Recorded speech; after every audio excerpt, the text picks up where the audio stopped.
ശബരിമല സ്വർണ്ണക്കൊള്ളയിൽ ഇഡിയുടെ നിർണായക ഇടപെടൽ.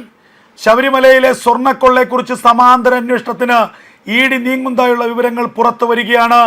സ്വർണ്ണക്കൊള്ളയിലും സാമ്പത്തിക തട്ടിപ്പിലും ക്രൈംബ്രാഞ്ച് FIR രജിസ്റ്റർ ചെയ്ത് അന്വേഷണം ആരംഭിച്ച സാഹചര്യത്തിലാണ് ഇഡിയുടെ രംഗപ്രവേശനം. കഴിഞ്ഞ ആഴ്ചയാണ് കേരളത്തിലെ BJPയുടെ സംസ്ഥാന അധ്യക്ഷൻ രാജീവ് ചന്ദ്രശേഖർ സ്വർണ്ണക്കൊള്ളയിൽ കേന്ദ്ര അന്വേഷണം ആവശ്യപ്പെട്ട് ആഭ്യന്തരമന്ത്രി അമിത്ഷായ്ക്ക് കത്തെഴുതിയത്. ഈ കത്തിന് പിന്നാലെ തന്നെ കേന്ദ്ര ഏജൻസികൾ ശബരിമലയിലെ സ്വർണ്ണക്കൊള്ളയുടെ വിശദാംശങ്ങൾ കൃത്യമായി പരിശോധിച്ചു എന്നുള്ള വിവരങ്ങളാണ് പുറത്തു വരുന്നത്.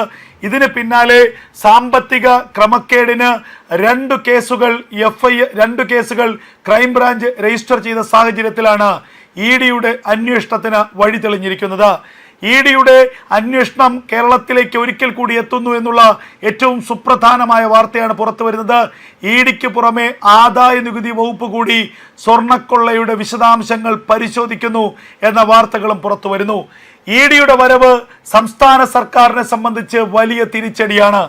ഇഡി സ്വർണ്ണക്കൊള്ളയിൽ ഇടപെട്ടാൽ നിരവധി പ്രമുഖന്മാർ അതിൽ കുടുങ്ങുമെന്നുള്ള കാര്യത്തിൽ യാതൊരു തർക്കവുമില്ല.